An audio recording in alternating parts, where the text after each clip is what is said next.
We continue with the speaker who is Lesław Rachwał, and they will tell us about the conformal quantum gravitation and the UV-finiteness. Thanks. Okay, thank you. Good morning.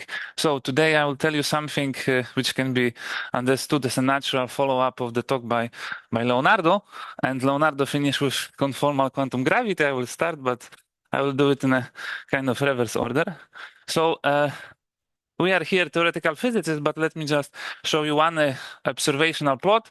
And I think most of you remember this from some cosmology announcement. And then you can ask, where are we experimentally?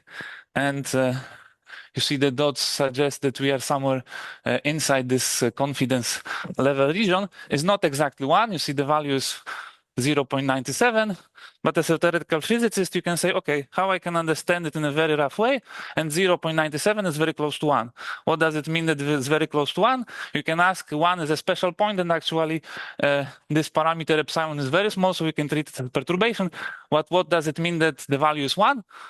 It's a special theory which shows scale invariance or conformal invariance. So let's start with this as a kind of motivation, and I will put even more motivation, but you see, we try to look at the world from very rough perspective, and all these further things, they will be just perturbation. But to the zero order approximation, what you should maybe understand about cosmology, it shows scale invariant power spectrum. So let's go slightly further. We can have some geometrical perspective, because in high energy physics, you can say that if you go to higher energy, then the masses of all particles, they are irrelevant. So you should expect that basically they are like massless. And then this is the emerging symmetry in particle physics at high energy. But you can also have some geometrical motivation that if you want to view some very particular type of geometry, it doesn't have to talk to you about distances, just the angles are invariant notions, so it's something different. And then you can try to view this theory as a theory with some particular, I hope that there is no too much echo, because I hear something. You can view this theory as a kind of version of the theory with gauge symmetry. You can make it local, and then we know that in gravity we have a lot of symmetries because we have diffeomorphism, but this can be somehow additional symmetry. So let's keep this as a kind of motivation. And then you can also ask how the conformal symmetry can appear on a quantum level, and then we have various benefits if you have really this special model that there is a not only classical but also quantum conformal. You can see that basically the situation of all the fluctuations look the same. It doesn't matter what's the energy. They behave in a very much the same way when you have the scale invariance. And this symmetry actually can be very important to avoid divergences. Before, on Leonardo's talk, we saw a lot about divergences, and then I will continue and say, look, the scale invariance or conformal symmetry, which is a promotion of the scale invariance to full conformal group, then this can be very instrumental in solving the issue of divergences. And there was this question from Richard. I can say, I mean, to Leonardo's talk, but I can say that actually with conformal symmetry, we can get something which the procedure of getting from classical to effective action can make idempotent. So they were idempotent. Idempotent means that, okay, I spoke like in Latin. Eh? No, sure. But okay, so and there were some examples in a quantum context, like for example, n equal 4 super Young-Mills theory that we talked a lot about these conferences, or the theory introduced by Arkady, so it was and Fradkin, so it was also a version of this with gravity in a way. And back to my first slide, I show you that we can view our world as a kind of deformation, and this is maybe a good starting point, that we start with some conformal theory and then we add some non-conformal deformation. That's how we, for example, try to make some reality out of n equal 4 super Young-Mills if you want to describe some QCD systems. We also start with this as a model and then some deformations, and we hope that this is more close to reality. Of course, you can say conformal symmetry is not exactly the reality, but the deformation could be small. And let me just not put only words, let's also see some formulas. So this is still part of the introduction. So if we have the theory with diffeomorphic symmetry and also we want to put conformal symmetry, then just on a level of classical, when we want to see the actions, this is the action. So you have to be very careful about the dimension of space-time. When we are in 4 dimension, then this is a unique action that you can write, and you have to use the square of the Weyl tensor. This is the only option. So already here you can see that if you just have one assumption that you want diffeomorphism, the number of possible actions is basically infinite. But now if you take 2 assumptions at the same time, it's very restrictive on a classical level. So then you can also have one important remark that here you can have one coupling, because I told you there is one unique term, and this coupling precisely in 4 dimensions is dimensionless. And you don't have other couplings.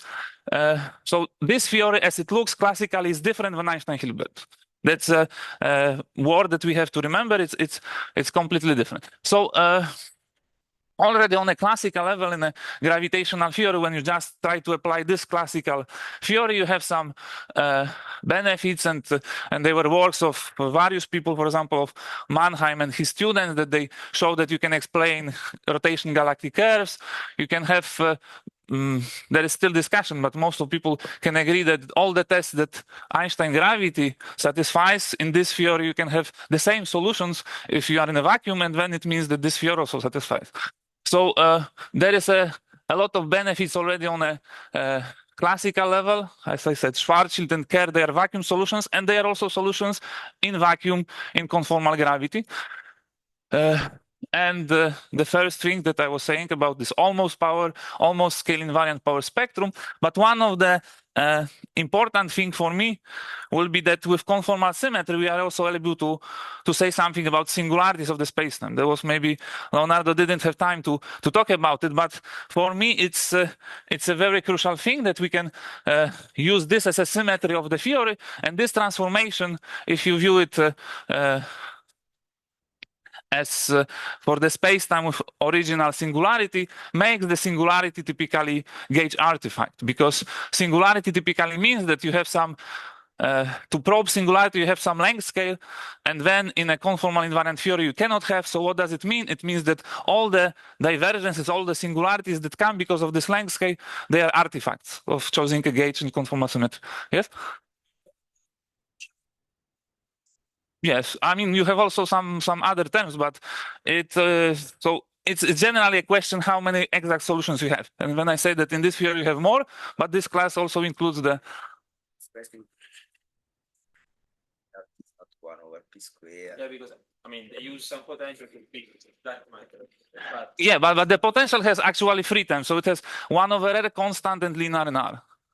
yeah, So it depends whether you want to turn on all the 3 constants, but there is Newtonian as well, and there is also the one which Mannheim, for example, with his collaborators uses to fit the rotation curve. So we have all 3. Yeah? And in standard Newtonian gravity, we have 2, but then you don't care about constants because you can.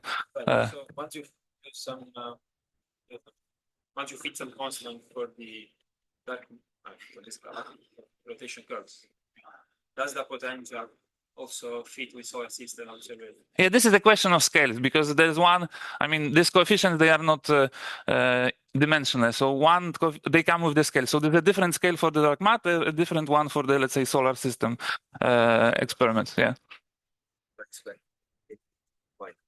The Pareto the 1 over one can say how you get 1 over r. That's a fact. However, each effect. Yeah, and the solutions are. And then in that sense. Okay, let me try to.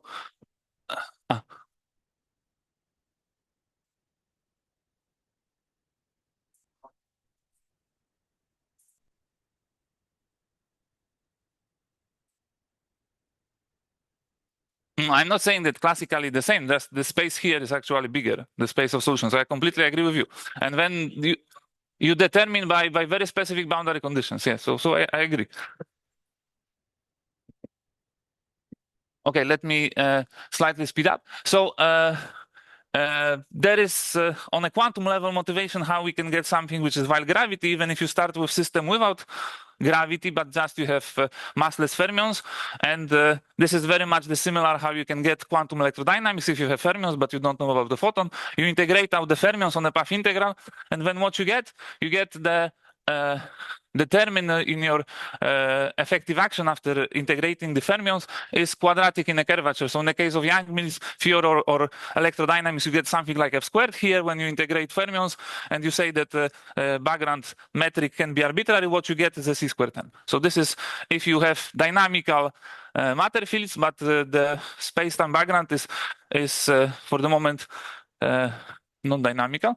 So this is some argument, and then when we have the conformal while gravitation in 4 dimensions, then on a quantum level we have to be very careful, because it's not only the care that we have to exert for the classical gravity, but here we have, so not only the ghosts that we have to add in Einstein-Hilbert, there are also third ghosts because this is a higher derivative theory, but there will be also a new family of ghosts, which are the ones because of conformal symmetry, because this is a new symmetry that we can have here in a local version. So coming back, and I think Leonardo talked already, and we heard a lot also about this this at the conference, that if you take this and this c-squared theory and analyze it on a quantum level, then because the coupling constant is dimensionless, then this is a renormalizable theory of gravitation, and coupling constant is very much similar like in QCD, it's dimensionless, and there are very interesting properties, and then I will reach them in a few minutes. So I think this was the other way, but it's important to understand that this was the theory on a classical level, and then we say that the conformal symmetry is gauged, but when we go to the quantum level, and there could be a lot of things going wrong. So one of the things could be with unitarity, and then for this we have to use the prescription. There are many possible ways, like Anselmi Piva or Mannheim or Donoghue or Solvio. All the people work on a question of unitarity for the higher derivative gravity. Here you have to be careful because it's a marginal case. So actually the mass of the ghost particle here is 0. So it's a marginal case, and you have to be sure that you can take the limit. But let me just say that if you view this theory on a Euclidean way, you can say that this is a statistical mechanics of the 4-dimensional surfaces, and this one is with the particular name that people use. It's actually shape dynamics. So this something like that exists if you want to have the statistical mechanics of surfaces, but they are 4-dimensional. So this means that if you take the quantum while gravity, you have to be careful, but it also means that the system is very specific, very particular, and we don't only have diffeomorphism symmetry, but we also have the conformal symmetry, and then there is a question whether this is preserved or not on a quantum level. Since I told you already on a classical level, this theory is different than Einstein-Hilbert, then also on a quantum level, we have different particles in a spectrum. Actually, there are 6 degrees of freedom. Leonardo showed you that in a general higher derivative theory, we have 8. Here we have 6. And the spectrum is that there is all the particles are massless, and we have 2. So we have 2 spin 2 particles. One is a healthy one, another is ghost, and then the other 2 degrees of freedom, because all our massless, are in a spin 1 particle. So you can think it's a kind of like a conformal photon. Almost. So one word of caution here: you have to, for example, reading the spectrum, you have to be careful, because if you try to take the limit and obtain the spectrum from the higher derivative, you see discontinuity. And this is kind of analog of the Veltman discontinuity, because in higher derivative we have 8, here we have 6, so you never can get it continuously. So I want to tell you that at least in this model, even in a Euclidean framework, you can perform a well-defined computation, and I will show you some results what we did, and then also I will tell you about the problems.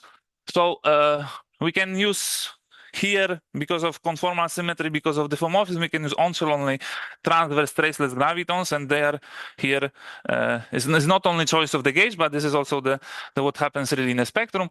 So these are the formulas how we can get it. Of course, this is very simple, that you remove the trace, you put this condition, and when you see that actually in the c-squared action, the term with the scalar completely drops out. So you only have this part which survives, for example, in an expression for the second variation. So we take this action, and then in 4 dimensions, also Leonardo mentioned that we have the term, one term or one combination that we can neglect, but we can neglect only because of reason that this is its variation is total derivative, so this term is topological, but in principle it's a different combination. This is a special things, of course, of 4 dimensions, and if you look about the conformal symmetry, then I told you this is a promotion of scale invariance, and you even have more than that, because you can say that R squared term, it comes with a dimensionless coefficient, so classically it's naturally scale invariant. Dimension is equal to the dimensionality of space-time, but this is even more.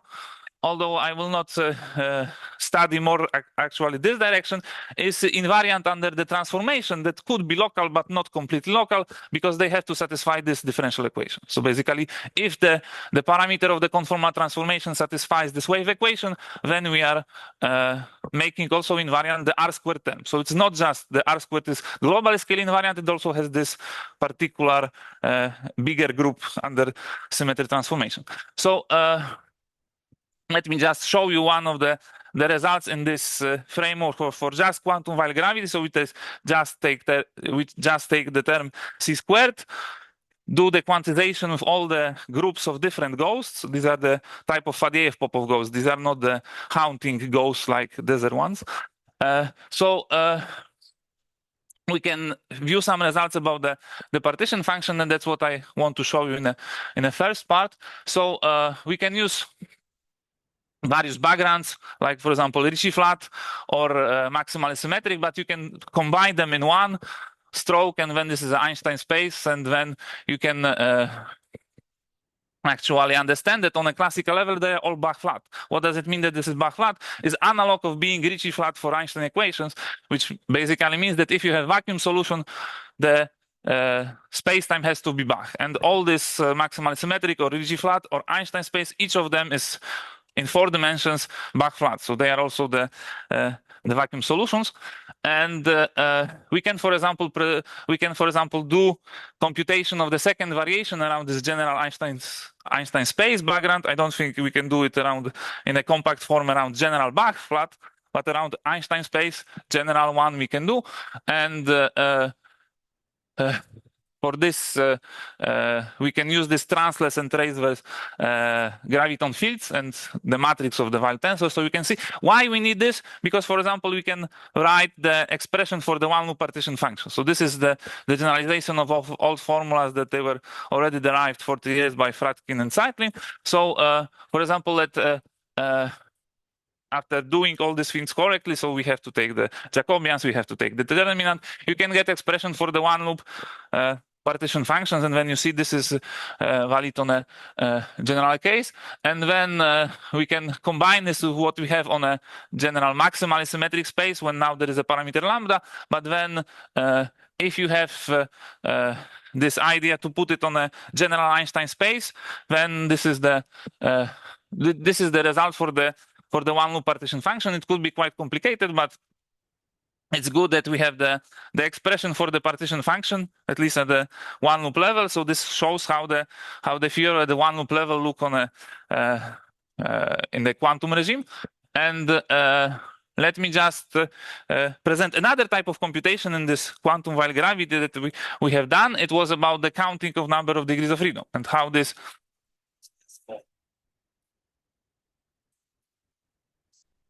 I mean, at one loop it's a final, so I don't know what you mean.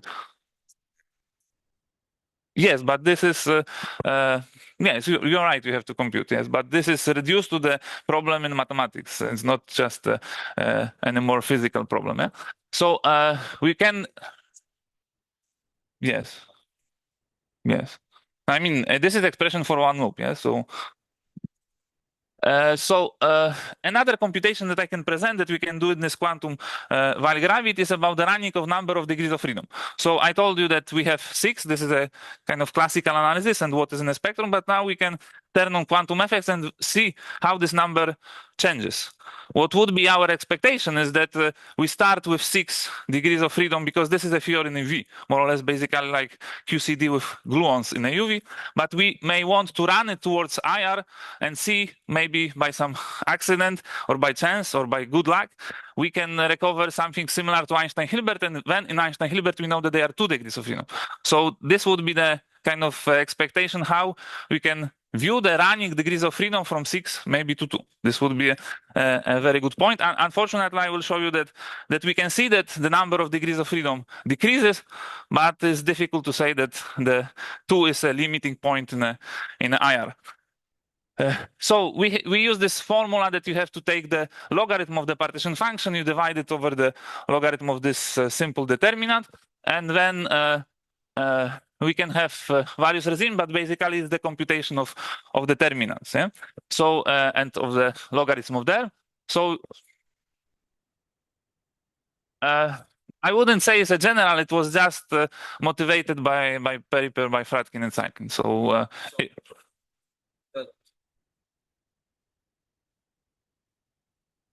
Yeah, I mean, very interesting that gives you some integer number, which is the number of degrees of freedom. No, I mean it's not so surprising, because you know the partition function I also wrote as something with logarithm of determinant. So basically, don't be so surprised that if you divide some number of determinants over one determinant, you get Number of boxes. I mean, yes. Basically, it's counting the number of boxes. Yeah. I mean, if you do this, for example, in UV, when the parameter of your background is as I said here, very small. I mean, you compare background to the energies, then you see that this reproduces exactly 6. Huh?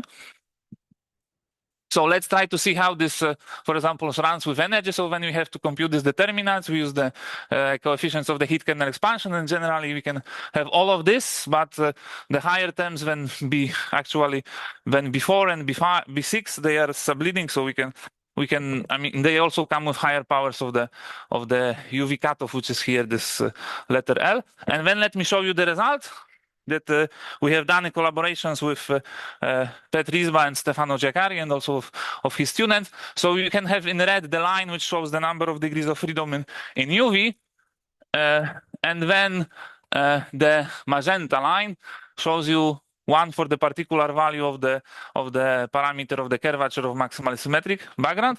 And then you see that, and there are also ones which are proportional to the trace anomalies. So this is the green one and the blue one. And then you see that, okay, qualitatively, you see that at the very high scales, they reach the point 6, so 6 number of degrees of freedom. And then we saw that all of them, they decrease. And unfortunately, I cannot be very happy to say that they all decrease to value 2 in the IR. They decrease quite strongly. And I mean, we stop here because the value was already 0. But, you know, that's what would be the kind of goal, to see that when you do this, it is just one loop computation. So maybe we should not trust it in a regime when this is not valid, which we think that it is valid very much near the UV regime. But the goal would be to show that you have 2 degrees of freedom in IR. But basically, the task would be very ambitious. It would be like, knowing that we have 8 gluons in UV of QCD, tell me the number of mesons. It's difficult, eh? But this what I'm trying to say here. And when we see that in a sense the effective number of degrees of freedom decreases, and we don't see exactly that it stops at some finite value, but this is basically the same kind of difficulty of the question. So let's go back to some problems, because I told you this is a theory with the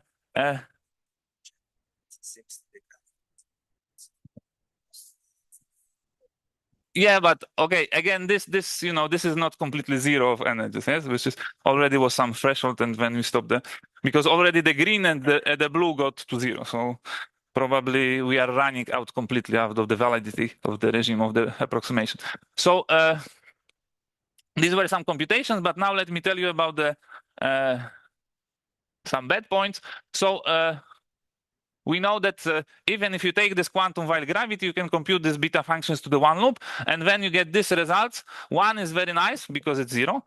And this is a very speciality of the 4-dimensional quantum system with Weyl symmetry. But two others, perturbatively at one loop, they are non-zero. And this is a problem because we said that this theory is gauged, but now we have the beta functions which are non-zero. And since we have the non-zero beta functions, the trace of the energy momentum tensor is non-zero.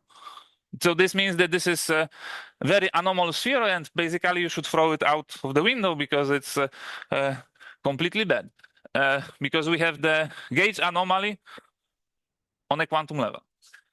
So what you have to do to try to recover it, you have to do at your best in trying to have situation in which beta functions are 0. Because when they are 0, then the trace would be proportional, so it will be again 0, and then we will not have this problem. So we will need to require that the beta functions are 0. In the original pure Weyl gravity model, they are not, because only the coefficient in front of R is 0. All the others, they are at one loop, they are with non-zero values. So how to do this? We can use the model originally by Fradkin and Tseytlin, and it requires a lot of additional symmetry to put matter. And this matter cannot be arbitrary. It also has to be conformal by itself. So this has to be actually super conformal because, as I said, the two symmetries are related if they want to work together and make the situation without divergences. So I will not go into the detail of the construction, but just to tell you how this theory looks like, it's basically gravity plus matter, and matter is very special, but just for us it is like Young-Mills, so it has the term f squared, and gravity, what it is just a theory with c squared. And what happens that you have a lot of interactions, a lot of multiplets that you can write, but they are very constrained. Also interactions are constrained. At the end you get all the kind of schematically I write 4 beta functions equal 0. Yeah? So you have all these 3 that you have seen on the previous slides. The 2 were non-zero, the last one was 0, and you have also the one for the matter part also 0. So now you have all 4 systems of beta functions which are non-zero, and it's a solution to the problem because even as author says, it's a super conformal theory, and when this problem with the gauge anomaly of conformal symmetry doesn't arise. So this is one of the solutions.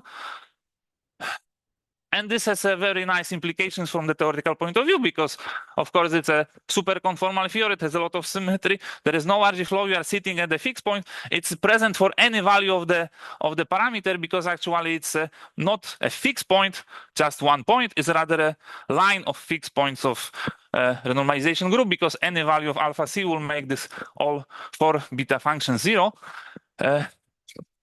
And as also Arkady was saying the other day, generally in such models, we can have a lot of symmetry, which is not explicit, not obvious. And for example, here we can have some hidden symmetry, which would say that gravity is a square of the Young-Mills, and how this can be realized. For example, you can have some relations between the two couplings, which I said here. There is one in front of the gauge term and one in front of the Weyl term. So this is.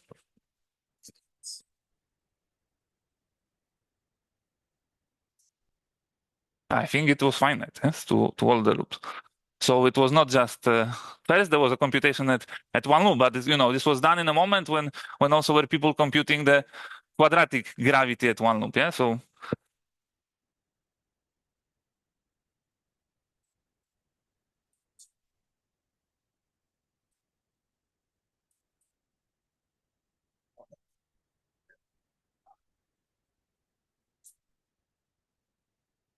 Yeah, so unfortunately, I know that not all the people here may like the idea of putting so much supersymmetry, but you see here is just to show you that when we want to have this very particular interaction between gravity and matter, it's better you add more symmetry to constrain, because otherwise you have big set of possible interaction terms.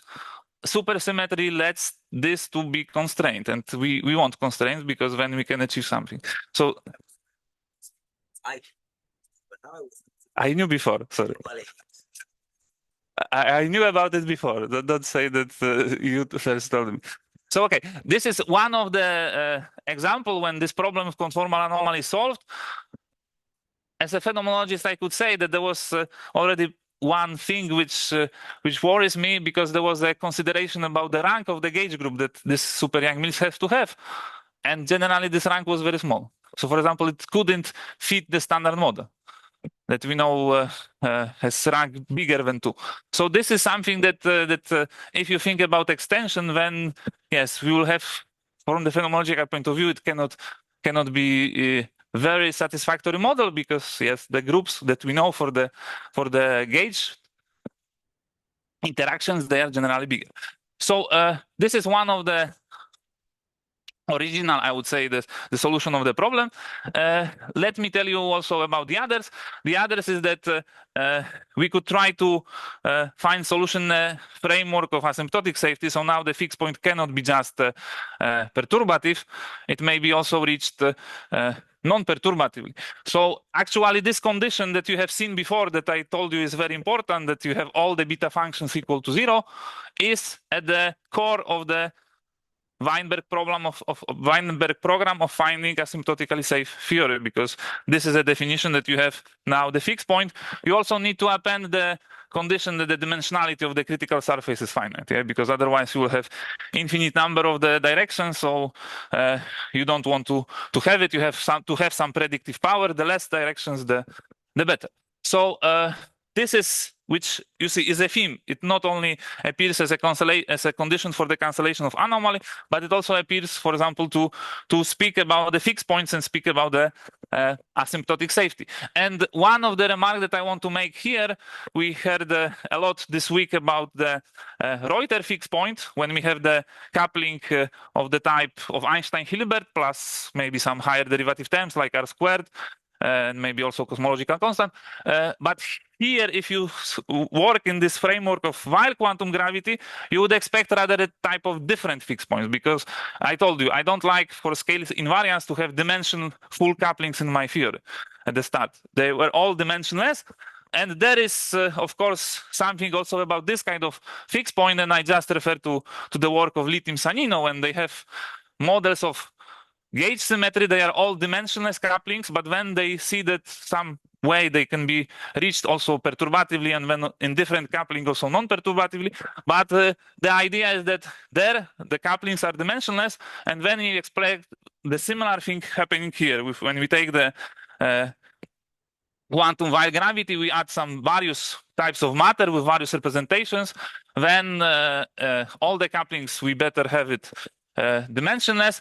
And then at the end, maybe although I don't think it has ever been done, this kind of very thorough analysis for this kind of fixed points, then you can find something which should reproduce these results that we know from Fradkin and Tseytlin, that the fixed point exists and is reached perturbatively. Here we should see it as a line of fixed point, because I told you there is no particular value of alpha set, but we should probably also be able to see something else, bigger picture of the phase diagram, not just this perturbatively reached line of fixed points. So this is something very nice that, okay, I cannot tell you, because it's by itself is a quite complicated system to analyze, with all possible matter couplings and with all possible gravitational couplings. Basically, you have to go up to spin 2. Yeah? So there are many fields and many representations. So this is, let's say, the second type of solutions.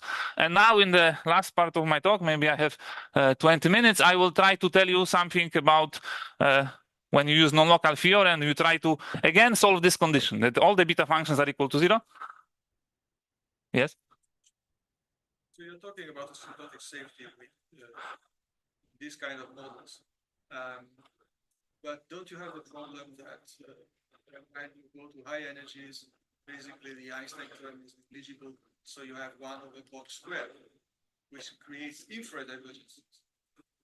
Yeah, but asymptotic safety is about the situation in the UV. That's something that gauge theories have 1 box squared.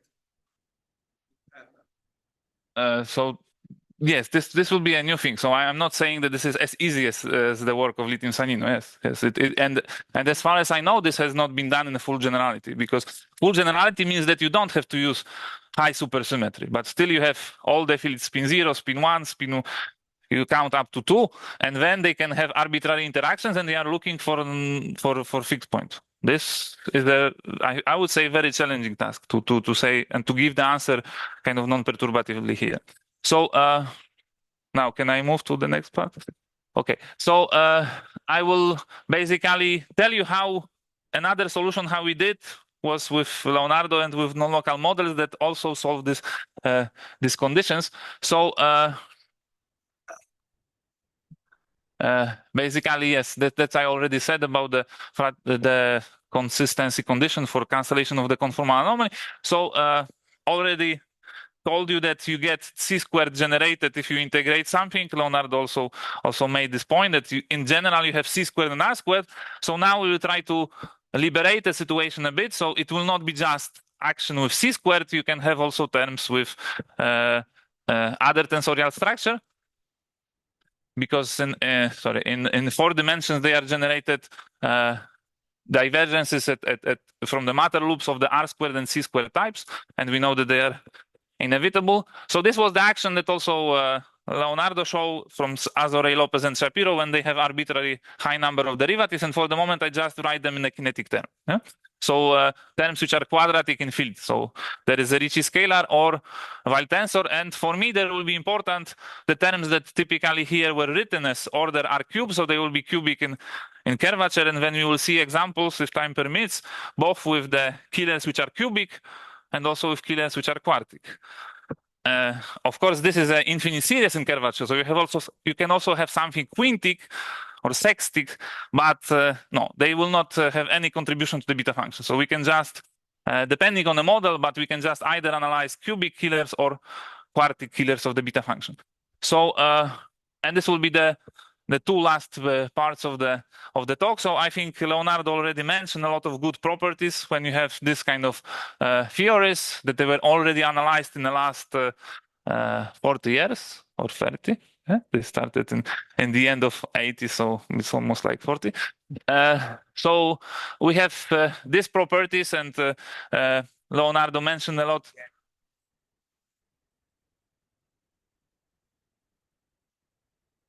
I don't know what happened in this period. Yes.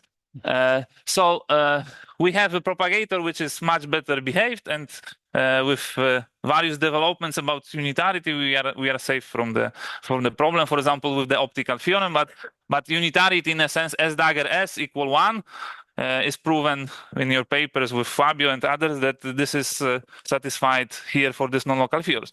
So let me just maybe complete a bit, although of course you spend also a big amount of time about this notion of the supernormalizability. It is all in a framework of perturbative computation. So we assume that the form factor can have some asymptotics in a UV. For example, they can scale in the following power of momenta, and then gravity is simpler regarding the power counting than any gauge theory, because actually here the number of derivatives that you can have in a vertex is the same like in a propagator. In gauge theory, this is shifted by 1. And also you can do this, or you have to do this for ghost fields. So you can have the same dimension for the graviton. You can choose the same dimension for all the ghost fields that you have in your theory. And I told you these are the good ghosts that you basically write because you want to express Faddeev-Popov determinant as some integration over the auxiliary field. So you have many of them, and I told you basically every time you have a new local symmetry, you have to bring this new ghost to your partition function, to your expression as an integral over the fields. And moreover, if you have higher derivatives, then there is this necessity to use the third ghosts, which are yet another family, but they are still okay. And if we remember this, we have the relation between the dimensionality of the scaling between the vertex and the propagator, and you can get the bound on a delta. So on the superficial degree of divergence of any graph. And as Leonardo said here, the value of the exponent doesn't help. At L equal 1, we always have divergences. And if you just take the terms which are based on this kinetic action, so one with Ricci scalar and the other one with Weil tensor, and you assume that basically asymptotically these 2 form factors, they are proportional one to each other, because otherwise we don't have renormalizability, then you can get this bound on a delta, and gamma, as I told you, is a in this case, monomial exponent that you have in the asymptotic version, and very particular form that we can use, and this is the example, we can use the following form factor is written here as the exponential function -1 over box, and then inside we put this function h, which is due to Tombolis, and then it has a lot of kind of complicated mathematical structure that it is a gamma function, and then Euler-Mascheroni and so other things. P of z is here UV polynomial, but one of the advantage of this function is that along the real axis on a complex plane in the asymptotic regime, when the argument is very big, this behaves like a polynomial, and the one that you started with here.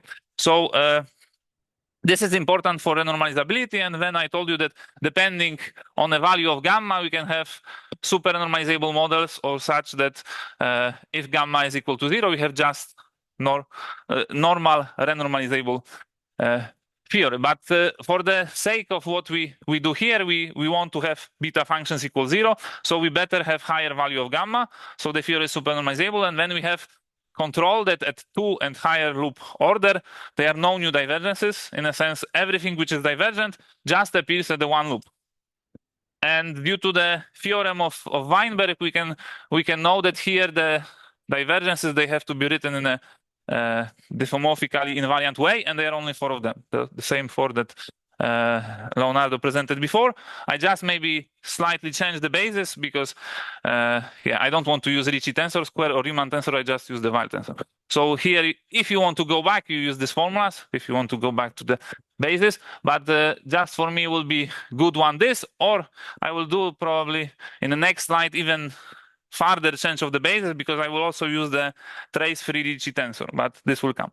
So one of the situation that we can have here when we consider this asymptotically local theories, so such that on a whole complex plane they are non-local, but in a regime of high energy, and when you are along the real line, they are becoming local. So you can call them differently: non-local, asymptotically higher derivative, or asymptotically local, or infinite higher derivative. There are various names appearing in literature, but basically this is all about the same type of theories, and we can ask the condition what we know. So there was this paper that Leonardo mentioned, although we don't know if we can trust completely the results which were there, because the paper was quite obscure.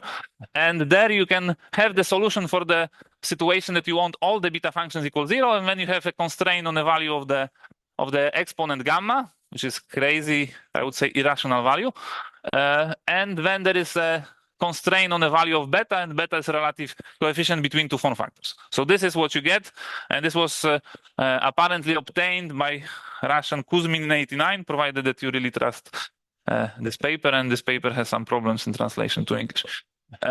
So this is one of the solutions already. When you don't add cubic or quartic killers, just terms which are quadratic, you have to have very specific value of the relative coefficient and very specific value of the exponent. And if you look what I presented you before, I said that all the time it's a polynomial, but here this gamma doesn't give you a polynomial because it's not integer. So you may be a bit worried with this thing on a complex plane, and just looking at the equations that were important here, this is not a rational value. So you have to even worry more on a complex plane, because it's not just a rational function, it's a function with irrational exponents. So on a complex plane behaves quite very complicated. So this is one of the situation, or the other situation we can look for the fixed point, but it cannot be just a result of the regularization. It has to be something that really shows that there is a very specific combination of couplings which makes all the beta functions in your system equal to 0. So let me just present yet another solution to this problem, and so to the condition that you want all the beta functions equal 0, and this we obtained with Leonardo by using these terms that previously I neglected. So the terms which are cubic or quartic in curvature. And then in a general case, terms which are quartic, although you may think they are more complicated because this is higher power of R, they turn out to be simpler. And the situation with cubic, that maybe I will reserve for the last minutes, is more complicated. Situation with quartic killers is less complicated. So here I tell you that I changed the basis because now there is this F. It's not a gauge field strength from the Young-Mills theory. No, it's just trace-free Ricci tensor. And this basis is completely irreducible, so you can have Ricci scalar, Weil tensor, and trace-free Ricci scalar. And if you add this type of operators, the last one is if you want really to also cancel the total derivative divergence, but it's only important at the point because under the volume integral, this is total derivative, so we can neglect this for the equation of motion. But for each of them, you can construct a corresponding killer, and when you see what's the main idea, you take the term which is in the divergent, so you know that it has to be diffeomorphically invariant. You put some power of box in the middle, and then you put the same term on the other side. And if you count the powers, it's quartic. This is the general construction that you repeat basically for all of the terms. And if you use this irreducible basis with Weil tensor, Ricci, trace-free Ricci tensor, and Ricci scalar, that is a scalar, so you don't have to remove any trace, you are sure that actually the system of beta function is non-degenerate. In a sense, you know that the total beta functions, they have some constant term that I denote here by Vi, and then there is some matrix of coefficients. And you know that this matrix is non-degenerate because, for example, the killers with F will never contribute to terms with R, and the other way the same, because they are irreducible bases and they do not talk to each other. So in a sense, it's a diagonalization of this matrix of the contribution to the beta functions. So how we achieve that you can have this solution to the systems, all the beta functions are equal to 0, you only have to find solutions S of this, so you have to solve this equation for Si or Sj, and S are the coefficients in front of the killer. So this can be done because the system is linear and non-degenerate, and we know that luckily the constant values, they are real, the matrix is real, so also the coefficients S will be real. And with this, we are happy because it means that the coefficient in the original actions are real. This will be important because in the last 5 minutes, I will show that it may be generally complex, yeah, because we are solving algebraic equation.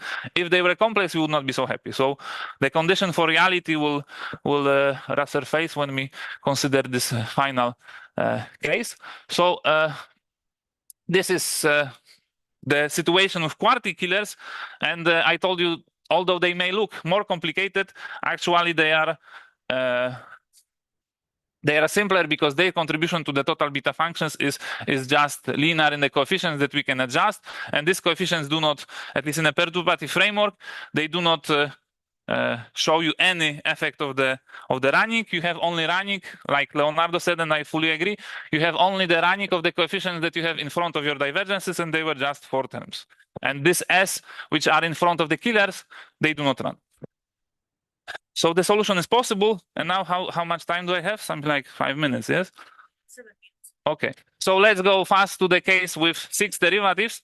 So 6 derivatives is kind of first minimal value of the exponent gamma. Gamma equals 0 doesn't work. I mean, it's just a polynomial, is a constant, but the first minimal value is gamma equal 1. And then you have to be very careful when you have 6 derivatives because not all the things work so well and so fast.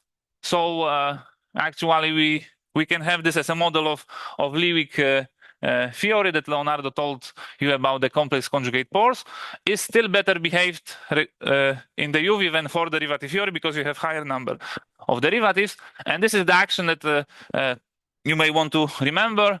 So we have the Weil tensor, Ricci tensor, and there are the powers of box inserted. And there are also some subleading terms, and then they will not be important in what follows. What will be important will be the terms which are cubic in Riemann tensor, various contractions that we will see.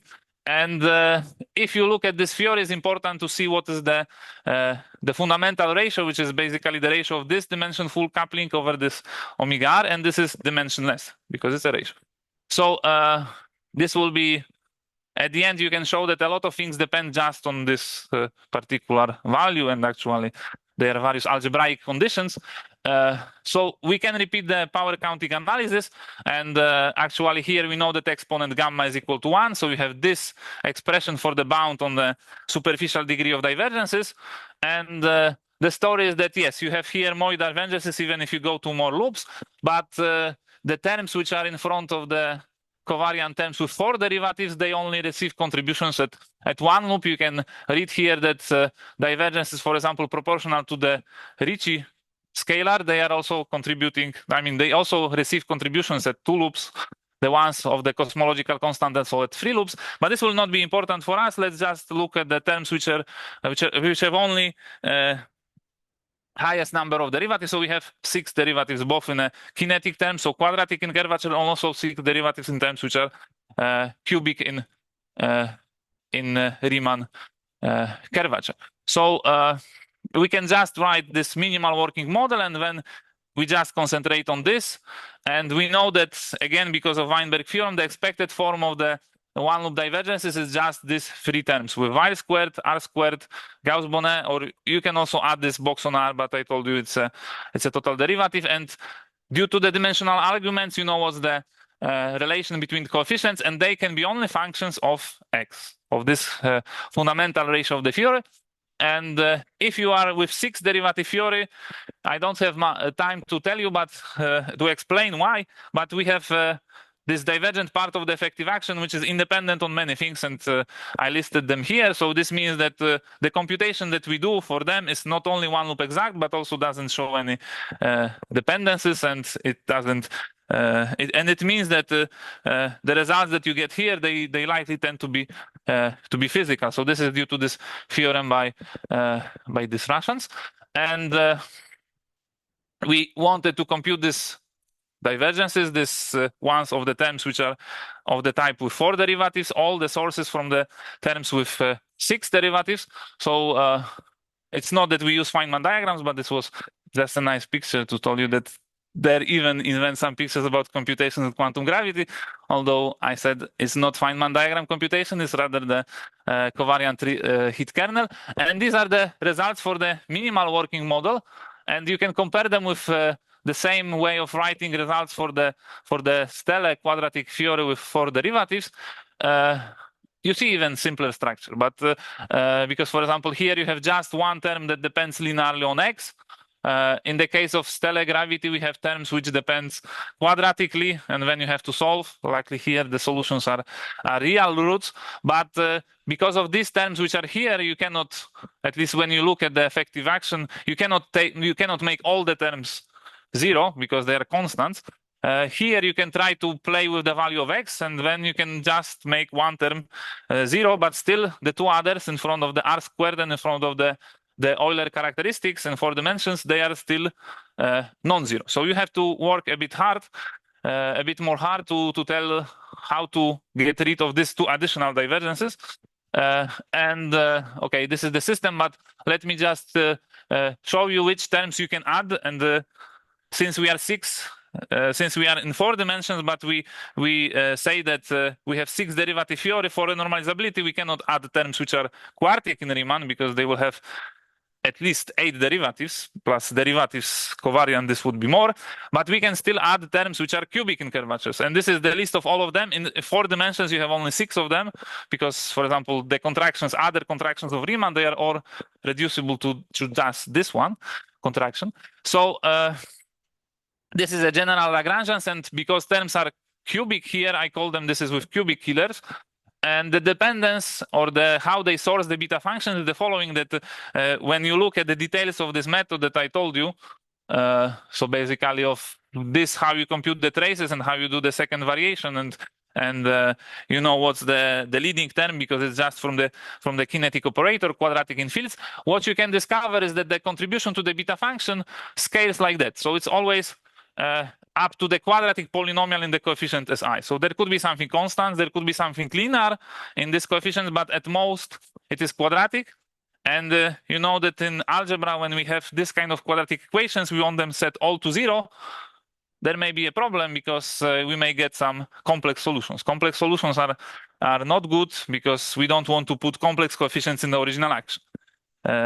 But if you have real coefficients in the action, it's not a problem. So basically, the problem is just reduced to the algebraic one that you want to tell about this system of beta functions. There's not just one; it's 3 of them. So we have 3 beta functions, 3 algebraic equations, and we look for the for the real solutions, and we allow for all these coefficients to vary. So we have to somehow scan the parameter space. So for example, one of the it cannot be the most simple, but solution is that you see here. So there are particular values that we found in relations between the kinetic, I mean the coefficients in front of kinetic terms and also others. So I try to put as many zeros as possible, but there were just two possible. And then this value was integer, but you see the others, they were some solutions of the cubic equations. Luckily, they were real, so we can use them. But in a case they were complex, it would be a problem. So this is one example, but I can tell you also something more general. If I change the basis, again, I like more this reducible, completely irreducible terms. So trace-free Ricci tensor and Weil tensor, not just Riemann tensor cube. When I do the rescaling, and then due to this reducibility arguments, we know how each beta functions that they will receive, not all the contributions from 6, they will just receive from the particular set of 3. And for example, you see that the beta functions of Ricci scalar, it will only depend on the terms that they had the Ricci scalar, and then, for example, Weil cube will never source anything about Ricci square. So this is the property of the basis, and let me just show you as the last point, the system of algebraic beta equations that we have here. So systems of these 3 quadratic equations, but for 6 unknowns, can be solved, although I don't do this on a paper. It's rather that I use some algebraic manipulation computer programs, and solutions depend what is the particular range of the fundamental ratio of the theory. So for example, we find that if the range is this one, from basically value, we have the exact expression, but numerically it's almost 21 to 1200. We are sure that you cannot ever satisfy solutions for the beta functions. All beta functions are non-zero because the coefficients are not real. So this is algebraically, we know that if we have the fundamental or principal theorem of algebra, every nth order equation has n roots, but not all of them are real. And this is important to have real roots. So that's the reason why that's the origin of this condition, that you have to solve this system of beta functions. You can have some geometric interpretation if you want to view this solution of the system, that you have to be in 3 dimensions, and when you consider the elliptic cylinders, each cylinder has the axis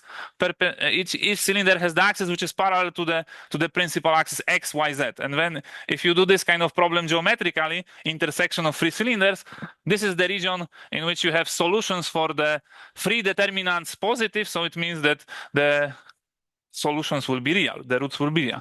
So this is one condition that we can say, and this is very definite that in this range we don't have UV-finite.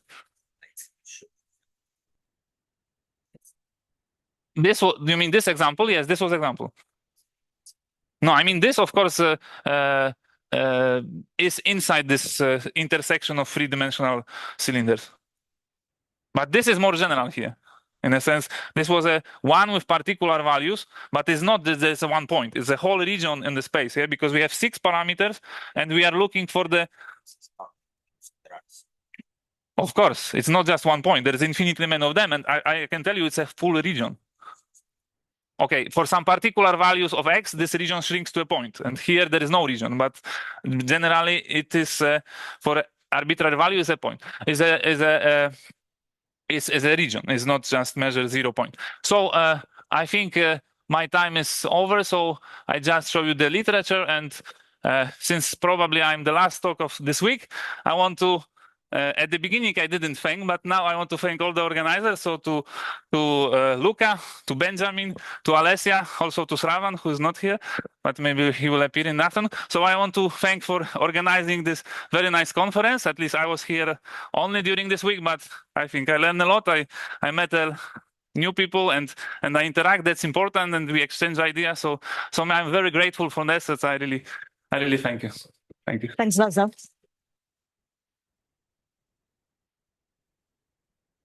Okay, we have time for a couple of questions, and Richard has one.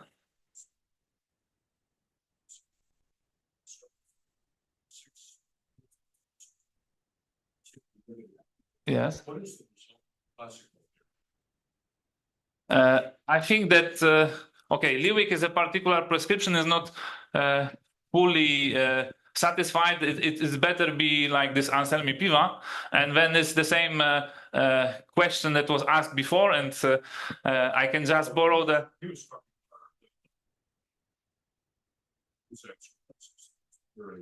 No, I think that, sorry, the answer of Damiano was that if you consider local theory, this is, I mean, local theory on the quantum level, but then your question is how this looks on a classical level. His answer, if I copy and paste his words, was that you have the Einstein-Hilbert term plus a lot of non-local vertices. Non-local vertices means that they are cubic or higher in curvature, but also there is a lot of inverses or powers of the box. Yeah, I could write it, I guess, probably, although I think Damiano may have the much accurate example, but I can write something like that, yes, for example. And this is... okay, yes, you have to... okay, here, yes, mass square. Yeah. So this kind of terms, they are cubic in curvatures, yeah? So, I mean, that's why we call them vertices or even higher. But they are non-local because this is this kind of operator there. But I would add that I agree that Liebig does not have classical. Yeah, so I said it's not satisfactory prescription. I mean, it has... What's important to stress that Liebig prescription does not have a good classical. But Which is my criticism to the... yeah, I mean, I'm saying that your prescription, I mean, Anselmi Piva overcomes this problem. Yeah, that's why I started saying that yes, we should.